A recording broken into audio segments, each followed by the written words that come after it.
Last week, we heard the perspectives of two young single Latter-day Saint women. Today, we turn the tables and talk to two single Latter-day Saint men who share with us their thoughts, experiences, and you won't want to miss their answers to the question of how being single has changed their relationship with God. I'm Erin Hallstrom, and this is All In, an LDS Living podcast where we ask the question, what does it really mean to be all in the gospel of Jesus Christ? Our guests today are Sefa Palu, who is an Australian young single adult working in digital marketing, and Steve Soelberg, a single adult who is also a stand-up comedian. Both are men you may recognize from participating in LDS Living videos over the last year. Sefa and Steve, welcome. Glad to be here. Yeah, thank you for having us. So I'm going to start with a softball question. Why aren't you married? Oh, classic. How long have you got? How long have you got? Isn't this podcast Is there supposed to be something now? wrong? Sefa, do you know? So many reasons. I am well aware. Yeah. Well aware of. I've taken inventory. I do this probably every 3 months of what's Don't we wrong all? with me. That's awesome. Oh, man. The tears. Okay, so The tears and the crying. can I just say clearly that's a joke question? I mean, Is it though? if you want to answer it for real. it is a joke, and we've done that before, right? We did the video of Yeah. why are you still single? Yeah.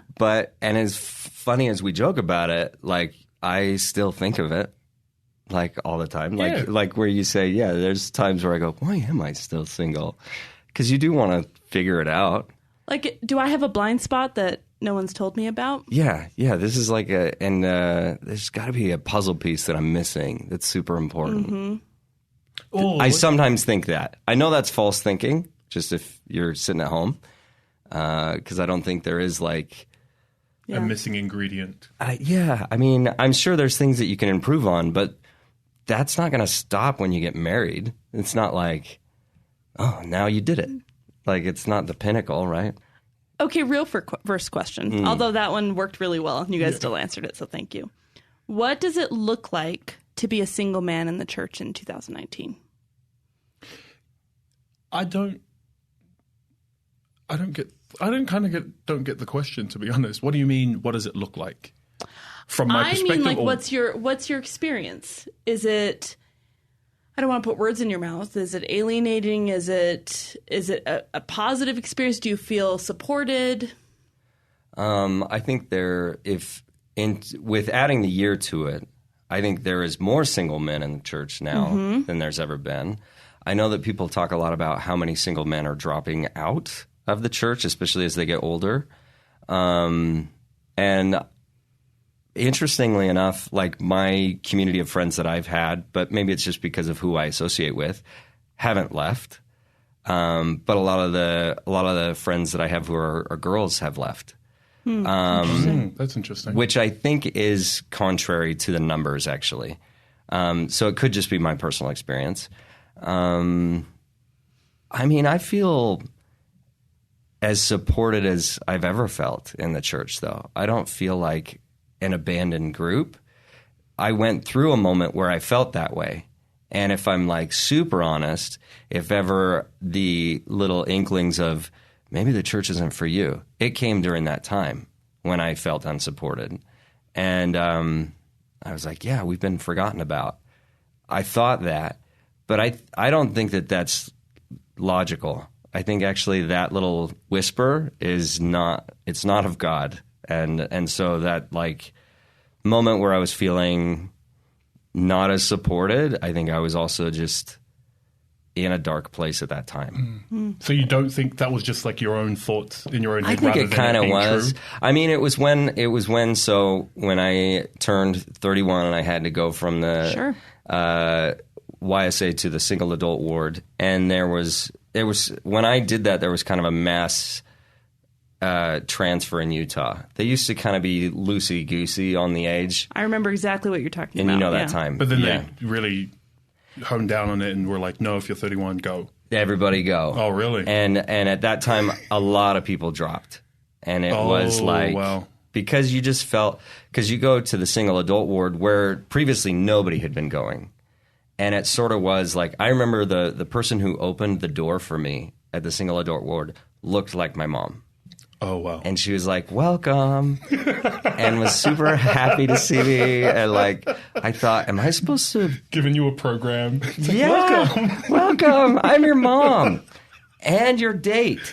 Like, I was so scared. And I felt like I screwed up somewhere. Full disclosure, I don't know if I've mentioned this yet on this podcast, but I'm single. And so I have that connection point too. And I still remember the first time I went to a dance. And a single adult dance? A single adult dance. Mm-hmm. And I actually at the time was a young single adult, but I was home for a Christmas break or something. My friend's like, let's go to this single adult dance. And I went, and I'm not joking, but literally people that taught me in primary were there. That's a little disturbing, isn't it? It feels wrong.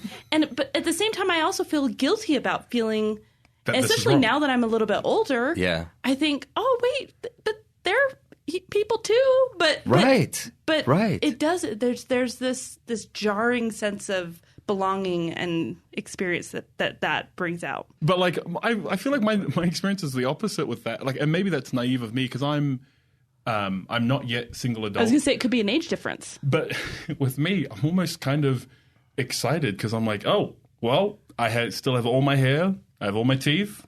I'm going to be the hot new thing in single adult. If it gets to that point, right. I'm like, I cannot wait to be doted on. You're right. You're absolutely. I don't mean to laugh as if that's not true. Because, Sefa, I believe it's true. I believe it, yeah. That's just me. Do both of you attend singles wards or are any of you in neighborhood wards? I'm in a singles ward. Okay. I'm in a singles ward. Is that what they're called now? Neighborhood wards? That's what I call it. Okay. I like it. But I feel like, actually, this is just my personal soapbox. I feel like calling it a family ward is not actually what it is. It's a ward that anyone who lives in that neighborhood should belongs to. Yeah. I can see that. And so sometimes I think words make a difference. Yeah. Not sometimes. I do think words make a difference. So. Yeah. And I don't know if my reasoning is wrong for not going to a neighborhood ward. Good catch. Is because my schedule's super busy, and family wards tend to neighborhood wards. Wow, it's so easy. You'll get there. Yeah, they take up your time, man. They do. All the callings are like lifestyle callings. Like when you're a youth leader. Yeah, it's mutual. You're making sure everyone's going to seminary. You're having scouts. I will say though, you know what I mean. It's some of the most fulfilling experiences I've had in church service have been because of that. Oh, 100%. But at the same time, like everyone, and the thing that's beautiful is that we have these options and we get to choose what fits for our spirit, our life, and our experience and your schedule. Which I know is, I don't know. Even saying it out loud, I'm like, it's not a good reason. I love those idea of those opportunities. Mm-hmm. But. So what would your response be to those people who say if you are single and over a certain age, you just aren't making an effort? You might have a point, if I'm being honest. That's fair. My own personal experience, I'm like, to be honest, like, would I rather spend my time doing X, Y, and Z? Like, the past couple of years, I went to school. I went to BYU, Idaho. I graduated without getting married there. I didn't really date, not much.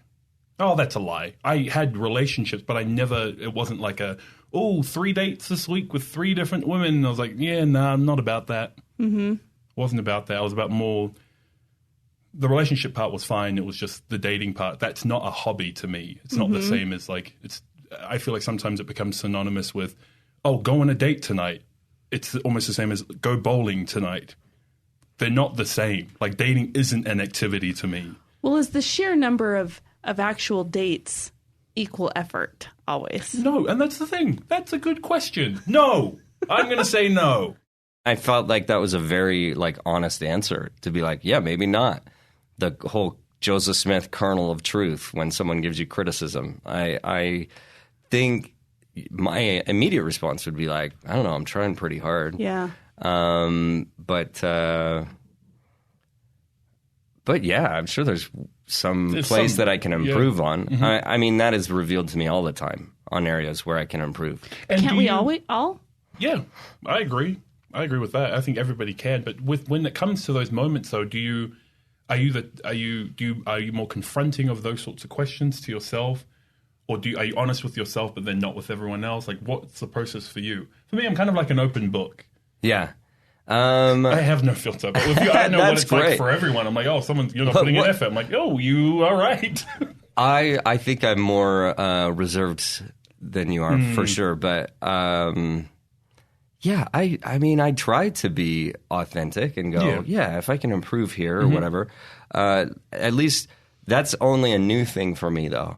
I just am more eager to make mistakes now because I'm like more accepting of that and more realizing like, oh, good. I can make mistakes, and honestly, the right girl, I am of the mindset now that I am not going to make a mistake with the right girl that she's not going to be able to forgive. So I'm looking for someone who's very forgiving and empathetic. And I've definitely already burned some bridges with that idea. So in your experience, are men treated too harshly? Or do you think more blame is landed at your feet? For the single, setting it up as the church having this single adult problem, right, where not enough singles are finding each other, getting married. Do you feel like more blame is laid on the men of the church for that? I don't think so. I don't think so either. I don't think men are treated too harshly, but I think we definitely could encourage men more. I think we tend to take kind of a little bit of a football coach aspect with men. And like, you got to get out there, and like as if it's like a pep talk, but not like Denzel Washington. Remember the Titans? It's more like it's like a fat camp or something. Yeah, like you beat them down the a little bit. The biggest loser camp.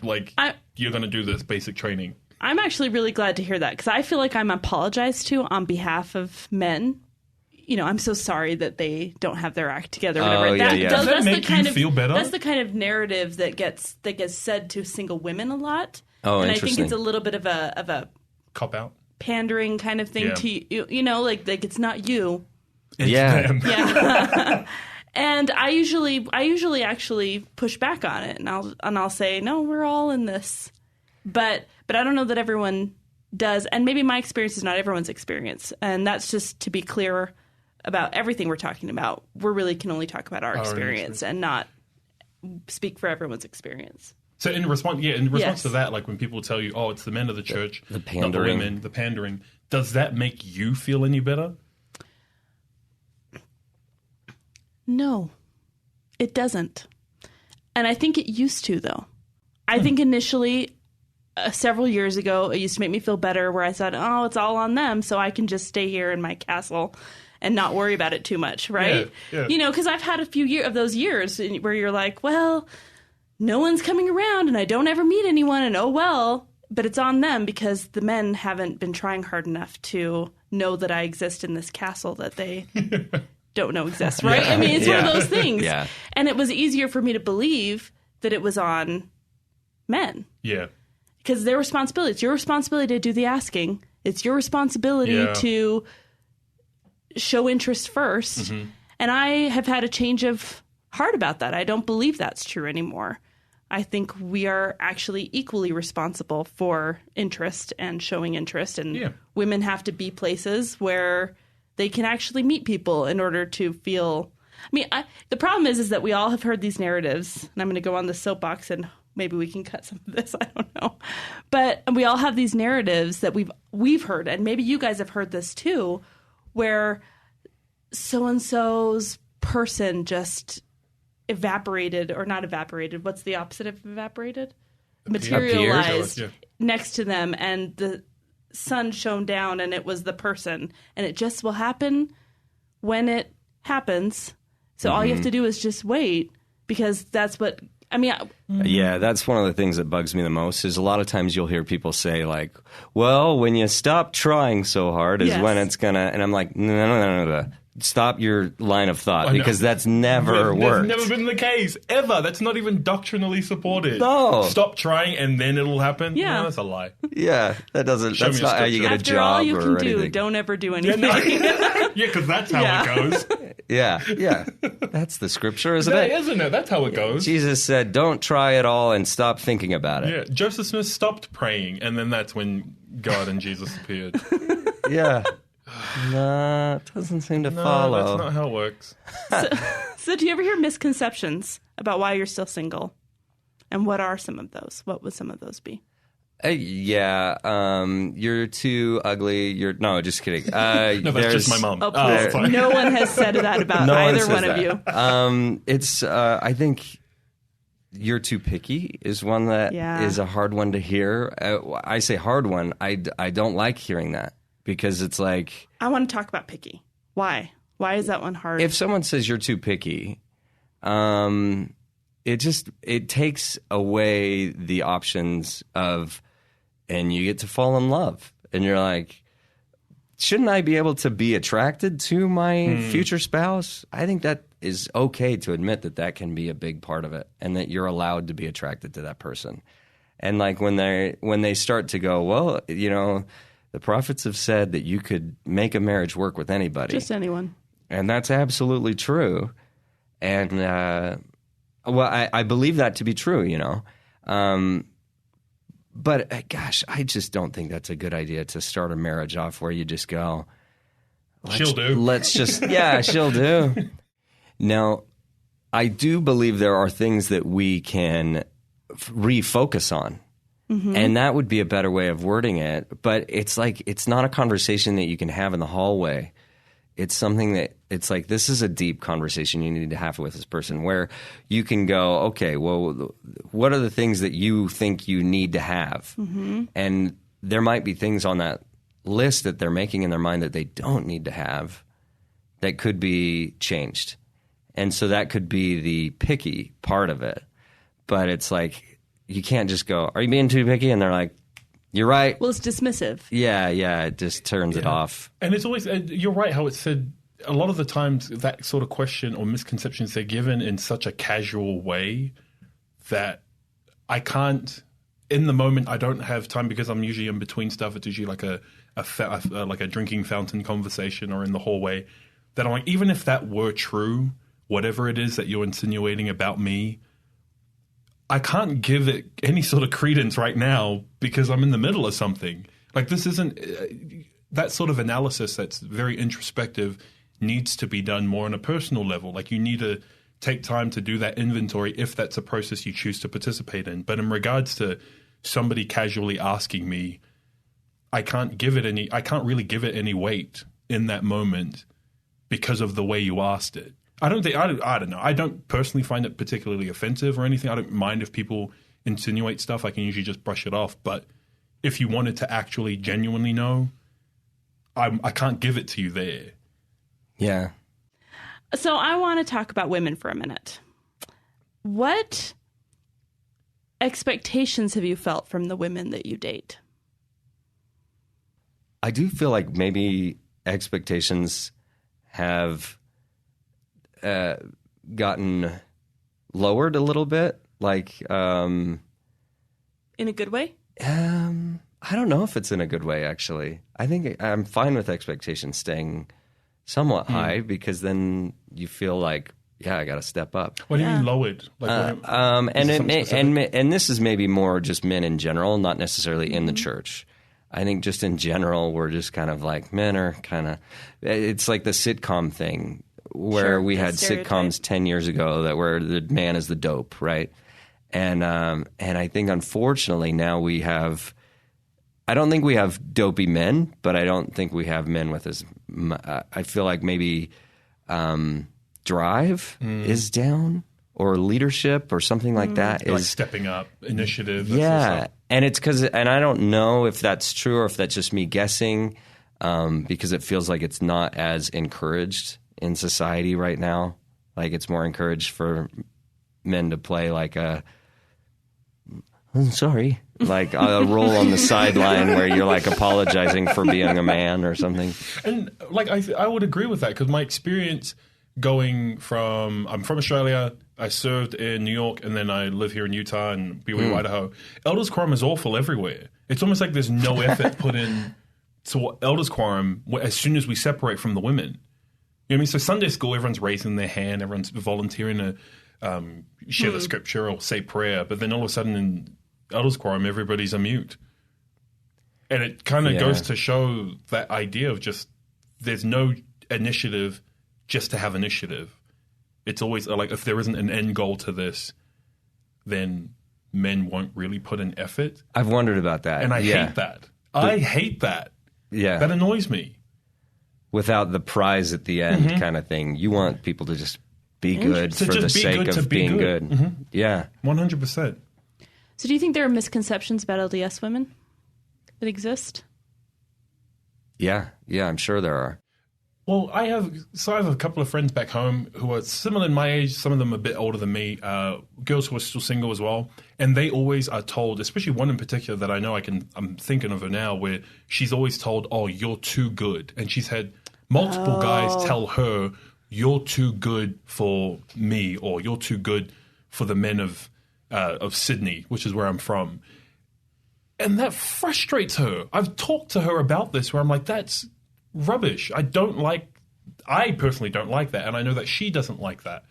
And I think that is a common misconception where girls are put on this pedestal and boys are scum. Well, I don't mean to brag, but I have heard. I mean, you are wonderful. I wanted to make that clear, Erin. You are one of them. No, but I have heard that in terms, especially in regards to people, because I've been more proactive by asking people to set me up. And that is the response. Thank you. That is the response I get from 90% of people I ask. They'll say, I can't think of anyone who's good enough for you. Why? Just because you're active? And I stop and I say, well, pretty great. Yeah. No. And I'll stop and I'll just say, don't worry about that. I'll figure that out. Yeah, that's my job. Yeah, that's my job. Just make an introduction for me. But that is absolutely something I think that can be a little bit destructive because because what does that help anyone? And isn't that what you want? Like, why would that be a deterrent for a guy? Why would you go? It's like, oh, I don't want the gold. Oh, I'll take the bronze. Like, you know what I mean? You're in an Olympics and you have a choice between the three. Why would I choose the bronze? That's ridiculous. I want the gold. So wouldn't you just go for it? That's true. Yeah. Yeah, in their mind, they're trying to be so protective of you, but it's too far protective, where it's like hurting your ability to meet more men and stuff like that. Yeah, that's true. What do you wish the general church membership understood about your experience? Or what would help you? That it's hard, that it doesn't go away. There's not a moment where you can just go, life is tough and today was tough, but I can go home to that person who loves me and I can have that repose. Your connection, your person who loves you there are those people in your life for a single person. I mean, you still have prayer. You might still have loving parents. Some people don't. But yeah, the loneliness is a constant companion. And that's heavy and it's hard. And that's what I would want people to know. Thank you. And mine would be more geared towards the people who are still single. Like, there's nothing wrong with you. There is, but there's something wrong with everyone. Sure. You know what I mean? Just because you're married. Back to that conversation. No, that's the key. There's something wrong with all of us. There's something wrong with everyone, and you don't need to feel so. You don't need to ostracize yourself. And I think getting outside yourself, like, you can still serve in the church. There's still work to be done, and that's the biggest thing I wish a lot of the single people would know. Like, every time there is, like, in my singles world, whenever someone does give a talk, they always talk about principles to apply. Pending principles to apply because we don't have a family yet. I'm like, you can still do those things now. There isn't a set of principles, a set of gospel standards that can only be applied when you have a family. No, you can live them now. You can serve now. Like, there's nothing wrong with you that you can't be an active member of the church. And I think that's why, at least the people I've known who have kind of fallen away, they feel like there isn't a place for them. And again, I wish everybody in the church knew this, but I think it's more important that those who are single know it for themselves first, because then what everyone else thinks becomes irrelevant. I love that. I wanted to give a standing ovation. Really. That was beautiful. That was exactly, perfect. I'm cheering. Don't Google it, because somebody else's name will be attached to that statement. No. So there are many stigmas around being single in the church. We've talked about some of them. What do you think God feels about your being single? Ooh, I've never thought of that. He's probably waiting. This is a bit of a long time, Sefa. I've given you a lot of opportunities. And I gave you some leeway. Or maybe let me rephrase. How do you feel how do you feel your relationship with God has changed? Oh, it certainly makes me turn to him a lot more. I mean, I definitely feel like he's my cheerleader. I definitely think that there's people on the other side who are working to help. I don't know how, but they're doing things that somehow is helping me find that right person. And it sure is a motivator. I don't know why, but it helps get me on my knees a lot more. I feel like I've prayed about this harder than I've prayed for a long time. Like when I'm like, man, I prayed like this on my mission, but here I am doing this for this thing. And it's good because it increases that relationship, so that suddenly I'm like, oh yeah, and my life isn't just being single. My life is so much more other things. And so then you can get lost in prayer and other things. So I think it's been really, really helpful in fun ways, because of that loneliness stuff has made me go, oh, well, that's who's there for me. And yeah, it's increased that relationship because he knows that I feel lonely, and I think he's felt what that feels like and is happy to help me get through it.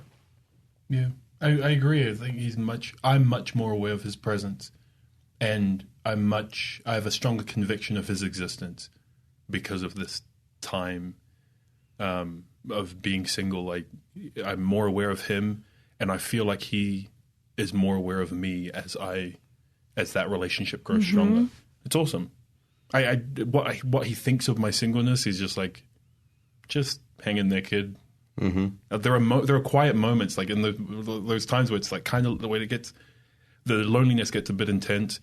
There are quiet moments where it's just me and him, and I'm way more aware of him. Yeah, because there aren't any distractions around me. I'm in this kind of struggling time period, and I feel his presence there. It's awesome. I love that. Thank you.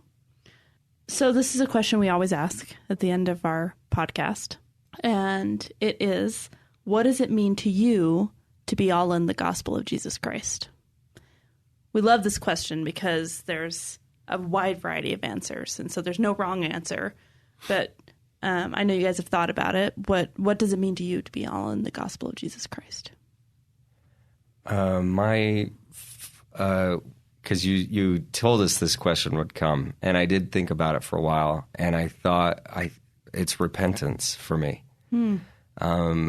Being eager to always be improving, and being totally fine with feeling shame sometimes and guilt, and going, oh, this is one of those growth times where I get to reach out and use Jesus Christ to make my life better. I still don't love feeling guilt or shame. But I don't view them as bad things. I think I've heard a lot of people say, they'll say like toxic guilt or whatever. And it's like, I think that's because you're not using the next part, which is Jesus Christ. Yeah. And for me, all in means that I am using Christ as my Savior all the time. And it makes it awesome, because then suddenly when I go with my attitude of I can't really make too many mistakes, I am going to make mistakes, but that's okay. It's all covered. And so I'm just eager to make mistakes and eager to repent. And that's my all in. Thank you. Sefa? And mine is, mine's about being in the right place at the right time. I find that my motivation sometimes is fleeting. If I'm going off of just my feeling, I'm like, oh, there are times where you wake up, I don't want to go to church, or there are times where I don't want to fulfill my calling. I don't want to do X, Y, and Z, whatever it is that God requires of us, but just show up. And maybe that's the bare minimum for some people, but for me, I'm like, just being at the right place at the right time when he expects you. If your church is at 10:30, you will be there at 10:30 because that's where he wants you to be. Thank you. Thank you both so much. I feel like I have learned a lot, and I also feel like I have been through a therapy session, so I appreciate that. And I'm grateful to you both for being so vulnerable and open and for allowing us to chat today. So thanks. Thank you. Thanks to all of you for listening, and thanks again to Sefa and Steve. For more episodes of All In, please visit ldsliving.com/allin. If you enjoyed listening, please leave us a rating or review. And as always, don't forget to subscribe.